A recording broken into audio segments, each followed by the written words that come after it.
Remdesivir की तरह ही black fungus के इंजेक्शन की भी पर्याप्त व्यवस्था करेंगे। 31 मई तक लॉकडाउन का सख्ती से पालन कराने से कोरोना हारेगा। मुख्यमंत्री शिवराज सिंह चौहान ने उज्जैन आगमन के दौरान संभाग के सभी कलेक्टर, अनुविभागीय अधिकारी, सांसद, प्रभारी मंत्री, वर्तमान विधायक व भाजपा के प्रतिनिधियों से कोरोना को लेकर ऑनलाइन बैठक आहूत की। बैठक में शामिल पूर्व विधायक दिलीप सिंह शेखावत ने बताया कि दोपहर 12:30 बजे से शाम 4 बजे तक बैठक चली, जिसमें मुख्यमंत्री ने प्रशासनिक अधिकारियों के साथ भाजपा के जनप्रतिनिधियों के साथ प्रशासनिक अधिकारियों का मनोबल बढ़ाते हुए कहा कि कोरोना की दूसरी लहर पर हमने विजय प्राप्त करने जा रहे हैं, लेकिन अभी भी हमें 31 मई तक विशेष सावधानी रखनी होगी। हम लॉकडाउन को लंबे समय तक नहीं खींच सकते हैं, इसलिए शेष बचे हुए दिनों में लॉकडाउन का सख्ती से पालन कराना होगा। संतोष और राहत की बात यह कि रिकवरी रेट लगातार बढ़ रहा है,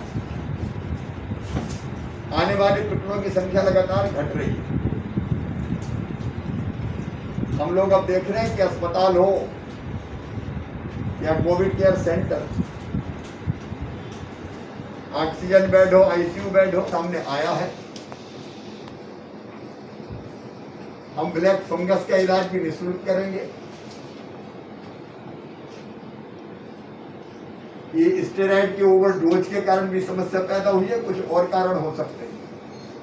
सीएम ने प्रशासनिक अधिकारियों को निर्देशित किया कि कुछ वैज्ञानिकों ने कोरोना की तीसरी लहर की आशंका जाहिर की है, इसके लिए हमें आईसीयू बेड की व्यवस्था बढ़ानी होगी। शेखावत ने कहा कि एएसआई हॉस्पिटल में सामान्य पलंग के साथ साथ आईसीयू बेड की संख्या में हम लगातार इजाफा कर रहे हैं। मरीजों की सुविधा के लिए आईसीयू युक्त एम्बुलेंस की सुविधा भी जुटाने के लिए प्रयास किए जा रहे हैं। कोरोना पीड़ित बच्चों के उपचार के लिए हॉस्पिटल में एक अलग से कमरा बनाया जाए ताकि बच्चों को असुविधा का सामना न करना पड़े। विशेषकर ब्लैक फंगस और उसके कारण एक और दिक्कत है, खून के थक्के जम रहे हैं, उसके कारण हार्ट अटैक की घटनाएं हो रही है, कार्डियक अरेस्ट रह गया सर उज्जैन अर्बन का, और बाकी घटिया 5% से 2% पे आ गया है। तराना भी हमारा 7% से घट के 2% पे आ गया है। बड़नगर और महिदपुर में बहुत ज़्यादा कमी नहीं आई है सर, लेकिन 2% की कमी उन दोनों जगहों पर आई है। बड़नगर और महिदपुर की अलग योजना सर यहाँ ज़्यादा है, अभी कोई ये भी नहीं चलेगी, यहाँ ज़्यादा है, वहाँ की अलग बनाया जी। तो ठीक है, हम कैसे खत्म करेंगे? नेक्स्ट सर, ये टोटल हमारी जो ग्राम पंचायतें 609 है। आज की स्थिति में 299 ग्राम पंचायतों में हमारे एक्टिव केसेज है सर, मतलब लगभग 50% से थोड़ा सा ही कम है जहाँ पर हमारे एक्टिव केसेज है। बाकी लगभग 50% पंचायतें आज की स्थिति में ऐसी हो गई हैं सर कि जिनमें एक्टिव केसेज नहीं है। ये संख्या लगभग अगर हम लोग 10-15 दिन पहले जाएँ सर, 5-6 तारीख के आसपास, तो हमारी 50% से ज़्यादा। एवरेज एक पंचायत में कितने केस होंगे सर?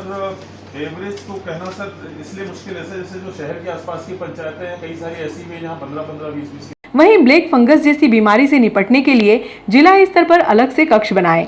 बैठक में मुख्यमंत्री ने आश्वासन दिया कि जिस तरह से केंद्र सरकार की मदद से रेमडेसिविर का बिना भेदभाव के वितरण किया गया, उसी तरह से ब्लैक फंगस बीमारी के उपचार के लिए इंजेक्शंस की व्यवस्था की जा रही है।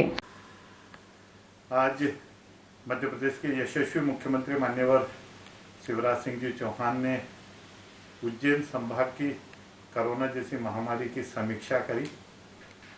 उसके अंदर इस उज्जैन संभाग के सारे माननीय मंत्रीगण, माननीय सांसदगण, माननीय विधायकगण, पूर्व विधायकगण, भारतीय जनता पार्टी के जिला अध्यक्ष और अन्य वरिष्ठ नेतृत्व उस पूरी वीडियो कॉन्फ्रेंसिंग की मीटिंग में थे। मैं भी उस बैठक में 12:30 बजे से लेकर मुझे लगता 4 बजे तक वो बैठक चली, काफ़ी लंबी बैठक चली। और उस बैठक में विशेष करके माननीय मुख्यमंत्री जी ने कहा कि अब जो आंकड़े हैं वो आंकड़े उज्जैन संभाग के ये दर्शाते हैं कि लगातार हम कोरोना पे विजय की ओर बहुत तेजी के साथ में हम अग्रसर हैं। और अब ऐसा लगता है कि अगर थोड़ी सी सावधानी और रही तो हम कोरोना की इस महामारी में हम जीतेंगे और कोरोना हारेगा। कुछ उन्होंने आज सावधानी के तौर पे कहा कि 31 मई तक हम टारगेट लें कि कोरोना को पूर्णतः हम समाप्ति की ओर ले जाएं। दूसरा उन्होंने कहा कि ये जो सर्वे का काम है, जो एक किल कोरोना एक योजना मध्य प्रदेश की सरकार ने बार बार घर घर तक दस्तक दे के और कोरोना संक्रमित लोगों को चिन्हित करके उनको किट देना, उनको दवाइयाँ देना, प्रारंभिक स्टेज पे ही कोरोना को मारना, ये अभियान हमारा जून में भी चलेगा। तीसरी चीज उन्होंने कहा कि हम लगातार व्यवस्थाएं बढ़ाएं। जैसे उन्होंने कहा है कि आईसीयू जहाँ जहाँ जरूरत हो वार्ड वहाँ बढ़ाएं। यहाँ पर भी मैंने बीमा और खाचोत का दोनों का उल्लेख करा है। यहाँ पर मैंने बीमा अस्पताल को भी मध्य प्रदेश की सरकार करे, ये भी मैंने निवेदन करा है। माननीय मुख्यमंत्री जी से मैंने निवेदन करा है कि हमको एक अच्छी आईसीयू स्टैंडर्ड की हमें एम्बुलेंस चाहिए, वो भी हमने कहा है। उन्होंने ये कहा है कि हर जिले में एक बच्चों का वार्ड भी हो, ताकि अगर कहीं कोई बच्चा संक्रमित होता तो उसका पर्याप्त इलाज हो सके। विशेष करके जो एक ब्लैक फंगस की बीमारी अभी चली है, उसके लिए भी माननीय मुख्यमंत्री जी ने कहा कि हर जिला मुख्यालय पे एक वार्ड अलग से उसका बने। उसमें लगने वाले इंजेक्शन के लिए माननीय मुख्यमंत्री जी ने ये विश्वास दिलाया कि मैं लगातार केंद्र की सरकार के संपर्क में हूँ, और जिस प्रकार से हमने रेमडेसिविर इंजेक्शन का एक न्यायपूर्ण वितरण पूरे मध्य प्रदेश में करा, उस प्रकार से हमने करा है। कुछ बड़े गाँव की ओर भी उन्होंने ध्यान दिलाया कि जहाँ जहाँ जिन गाँव में अधिक संक्रमित लोग पाए जा रहे हैं, उन गाँव को भी हम लोग चिन्हित करें। और विशेष करके उन्होंने कहा कि तीसरी लहर कोरोना की कैसे आएगी, कम आएगी, ज़्यादा आएगी, वो विषय नहीं है, लेकिन हम ज़्यादा से ज़्यादा व्यवस्थाएं सरकारी अस्पतालों में बढ़ाएं, ताकि आने वाले इस भीषण संकट से हम बहुत मुस्तैदी के साथ में लड़ाई लड़ सकें। मुझे लगता है कि आज की ये जो बैठक है वो काफ़ी महत्वपूर्ण बैठक है। आज मुख्यमंत्री महोदय के द्वारा अपने उज्जैन दौरे के दौरान पूरे उज्जैन संभाग की मीटिंग ली गई थी वीडियो कॉन्फ्रेंसिंग के माध्यम से, जिसमें उज्जैन जिले के सभी एसडीएम से जुड़े हुए थे। साथ में हमारे सीएम नगर पालिका श्री भविष्य खोबरागढ़ी जी भी थे, डीएमओ डॉक्टर कमल सोलंकी जी भी थे। और जो दिशा निर्देश दिए कुछ इस प्रकार से हैं कि सैम्पलिंग पे हमको लगातार बढ़ाना है। सैम्पलिंग का उद्देश्य रहेगा कि जहाँ पे भी यदि कहीं नया हॉटस्पॉट क्रिएट होता है तो आइडेंटिफाई हो और आइडेंटिफाई करके उसको कंटेन किया जाए। और साथ ही साथ निर्देश ये दिया गया कि जो अभी सर्वे घर घर चल रहा है, अभी हमारे 3 फेजेस के जो सर्वे हैं आज हैंड हो गए हैं। पहले 2 सर्वे भी चले थे हमारे, और तीसरा फेज का सर्वे अभी चल रहा था। इसमें आंगनवाड़ी कार्यकर्ता, शिक्षक, जीआरएस, सचिव ये घर घर जाकर सर्वे कर रहे थे। किसी को भी कोरोना के यदि लक्षण है तो उसको आइडेंटिफाई कर रहे थे।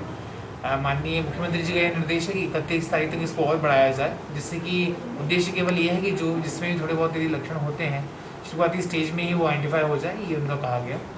साथ ही साथ यही भी निर्देशित किया गया सभी कलेक्टर साहिबान को और हम लोगों को भी, जितने भी एसडीएम्स हैं और जो अनुभाग लेवल पर प्रशासन है, कि 31 तारीख तक हमको और भी कड़ाई बरतनी है।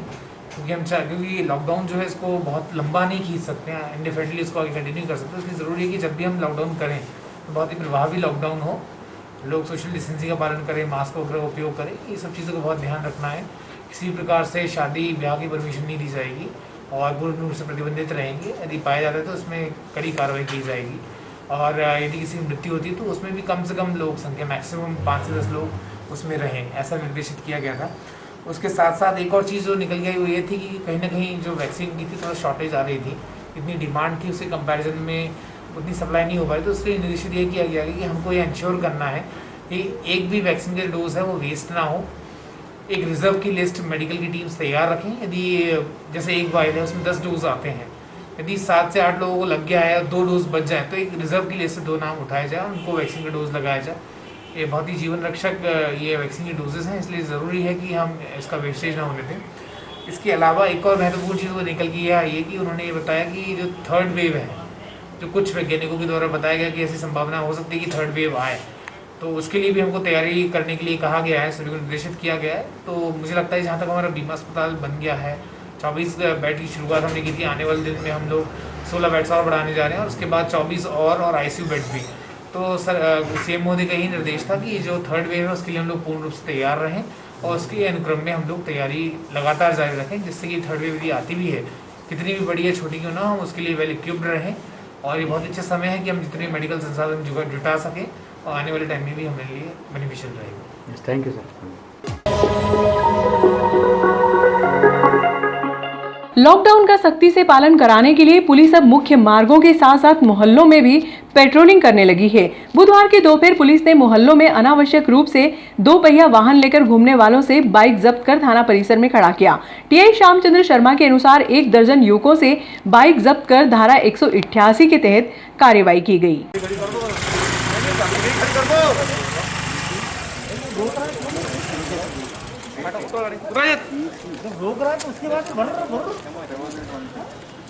कराने की आदत पड़ी हुई है नहीं।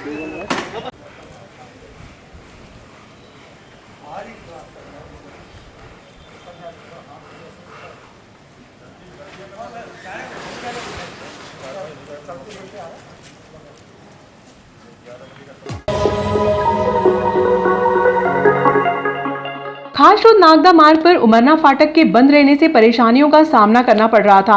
इसको लेकर प्रदेश के मुख्यमंत्री ने बुरानाबाद में जवाहर नवोदय स्कूल के भूमि पूजन के दौरान ब्रिज निर्माण की घोषणा की थी। 18 सितंबर 2018 को शहर के पुराने बस स्टैंड पर 7 करोड़ 92 लाख रुपए की लागत से निर्मित होने वाले उमरना फाटक का भूमि पूजन किया। ये बात पूर्व विधायक दिलीप सिंह शेखावत ने कही। उन्होंने कहा कि वर्ष 2018 में स्वीकृत ब्रिज का निर्माण कार्य वर्ष 2019 में नहीं हो सका। वर्ष 2020 में भाजपा की सरकार के आते ही उमरना फाटक, नायन डैम व खासरोद मार्ग स्थित जावरा फाटक के ब्रिज का निर्माण कार्य तीव्र गति से चल रहा है।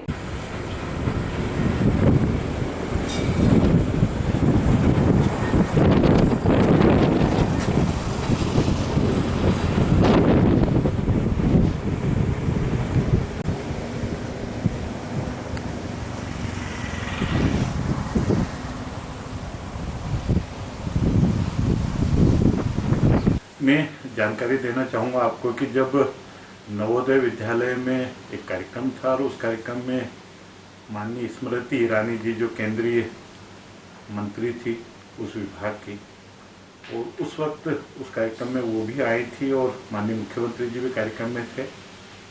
माननीय स्मृति ईरानी जी थोड़ा सा लेट इसलिए हो गई कि उमरना फाटक पे काफ़ी देर तक फाटक बंद रही, और उसी समय चर्चाओं में कहीं आया तो माननीय मुख्यमंत्री जी ने नवोदय विद्यालय के उस कार्यक्रम में ही घोषणा करी थी कि हम यहाँ पर ब्रिज बनाएंगे ताकि आवागमन सुगम हो।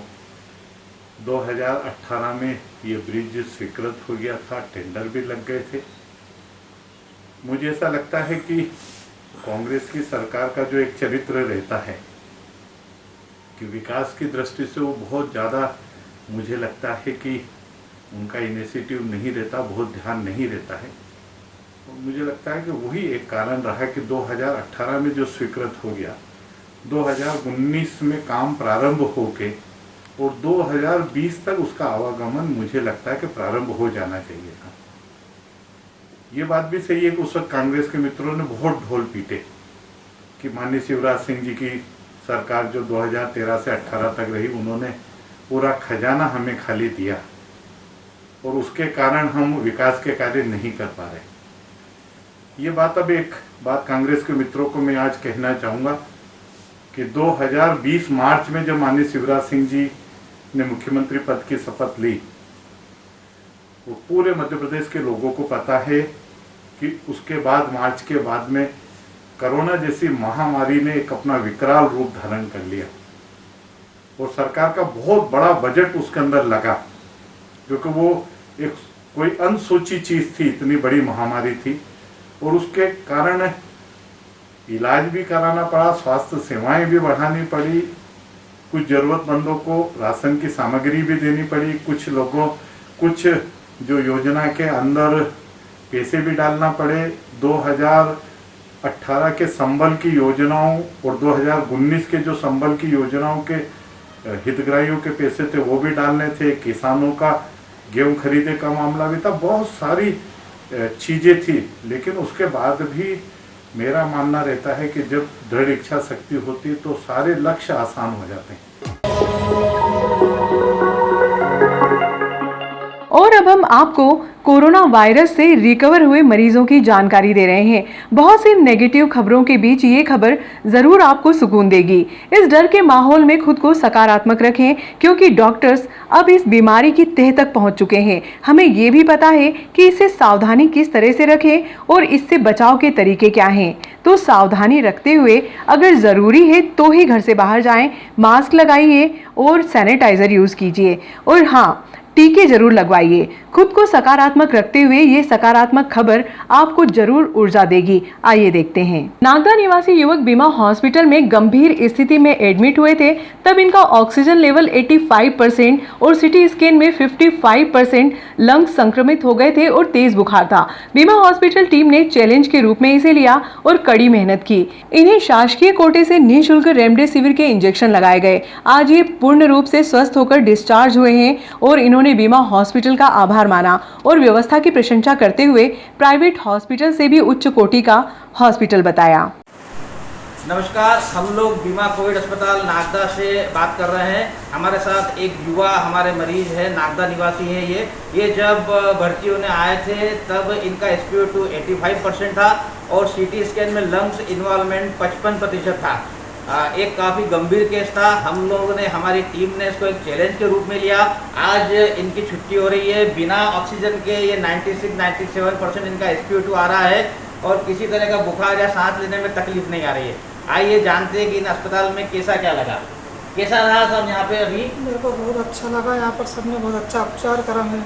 मेरे लिए सारे कर्मचारियों ने बहुत अच्छा कोऑपरेट करा और अब मैं पूरी तरह से स्वस्थ महसूस कर रहा हूँ। जब आए तो कैसा लग रहा था आपको? बहुत बुखार था, सांस लेने में तकलीफ थी मेरे को और बहुत ज़्यादा टेम्परेचर बुखार था, सांस लेने में तकलीफ और बहुत ज़्यादा प्यास लगती थी, जी घबराता था।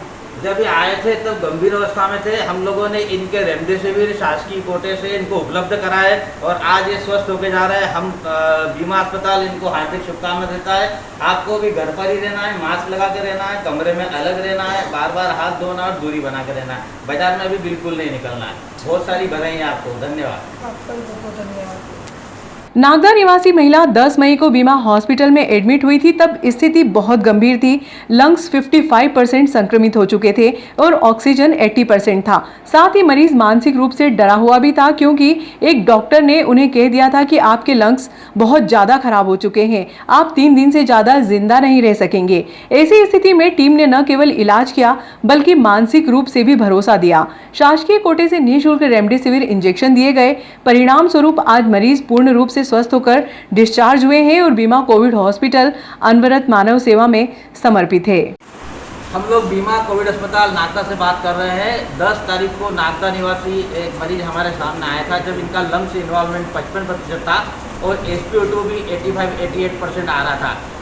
मरीज की स्थिति बड़ी गंभीर थी और खास करके ये एक बात विशेष थी कि नागदा के किसी चिकित्सक ने इनको ये बता दिया था कि आपका लंग्स का इन्वॉल्वमेंट बहुत ज़्यादा हो गया है और आप 3 दिन से ज़्यादा बच नहीं पाओगे। तो एक मानसिक रूप से भी काफ़ी हताश था हमारा मरीज। तो हम लोगों ने इसको एक चैलेंज के रूप में लिया। इनको मानसिक रूप से हमने सपोर्ट दिया, दवाएं हमने इनको उपलब्ध कराई और रेमडेसिविर इंजेक्शन लगाए। आज ये स्वस्थ होकर जा रही है। पिछले 3 दिनों से बिना ऑक्सीजन के हैं ये और इनका ऑक्सीजन 96% आ रहा है। किसी तरह की कोई तकलीफ नहीं है। हम जानते हैं मरीज से कि कैसा क्या उनको यहाँ पे लगा। जब आए तब कैसा लग रहा था आपको? क्रिटिकल कंडीशन में आई थी। हाँ, क्रिटिकल कंडीशन में आए थे और यहाँ पे आके मतलब आप लोगों ने बहुत अच्छे से ट्रीटमेंट किया, बहुत अच्छे से सपोर्ट किया, बहुत अच्छे से इलाज किया और thank you all staff. Thank you. अभी कैसा लग रहा है आपको? बस बेटर। यहाँ पे सब व्यवस्थाएं बढ़िया रही थी, हाँ। खाना वगैरह बढ़िया था। हाँ, सब। चलिए, आप एक तरह से बहुत गंभीर अवस्था से बाहर निकल कर आए हैं। आपको पूरे स्टाफ की तरफ से शुभकामनाएं। अपना ध्यान रखिएगा, घर पर अभी मास्क लगा के रखना है और अलग रहना है। बहुत बहुत बधाइयाँ, धन्यवाद आपको। आप लोगों को भी बहुत बहुत थैंक यू सबको। सत्यनारायण परमार जब एडमिट हुए तो ऑक्सीजन 80% था और सांस में बहुत ज़्यादा तकलीफ हो रही थी। आज डिस्चार्ज होकर घर जा रहे हैं। सत्यनारायण जी स्वयं एक शिक्षक हैं और कलम की ताकत को जानते हैं। यहाँ से स्वस्थ होने पर उन्होंने बीमा कोविड हॉस्पिटल की टीम को कलम भेंट की। ये है अद्भुत और सुखद अनुभव, एक मरीज ने पूरे स्टाफ के लिए उपहार दिया। हमारे साथ में एक शिक्षक है जो कोरोना संक्रमित होकर यहाँ अस्पताल में भर्ती हुए थे। सत्यनारायण परमार जी इनका नाम है। काफ़ी गंभीर अवस्था में यहाँ पर आए थे। ऑक्सीजन लेवल भी कम था, सांस लेने में तकलीफ हो रही थी।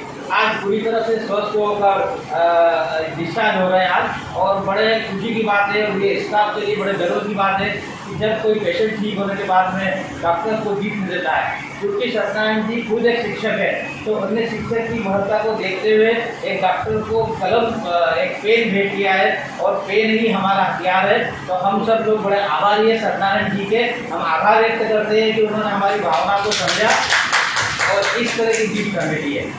आपको बताएं कैसा क्या लग रहा था यहाँ पर, कैसा क्या व्यवस्था थी? पास में सर, थोड़ा पास में।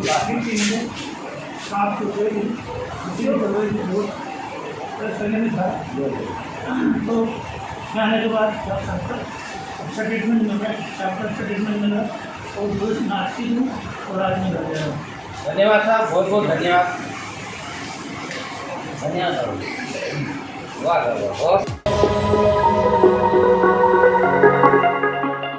आज से आलोट में शुरू हुआ 18+ टीकाकरण। पहला टीकाकरण हुआ आज। 100 टीके लगेंगे। महाविद्यालय में स्लॉट बुकिंग को प्राथमिकता दी गई। आलोट नगर में 19 दिनों में 18 से ज्यादा उम्र के युवा वैक्सीन का इंतजार कर रहे थे। आज उनका इंतजार खत्म हो गया। आलोट के शासकीय महाविद्यालय में सुबह 9 बजे से टीकाकरण कार्यक्रम शुरू हुआ, जिसमें नगर के युवा नेता व सामाजिक कार्यकर्ता राहुल पारिक दंपति ने पहला टीका लगवाया। इस टीके को लेकर राहुल पारिक व प्रिया पारिक ने कहा कि 28 अप्रैल को रजिस्ट्रेशन के बाद से ही बड़ी बेसब्री से वैक्सीन का इंतजार कर रहे थे। आज सबसे पहले वैक्सीन लगवाया है। वर्तमान में कोरोना महामारी से बचाव का एकमात्र कारगर उपाय है।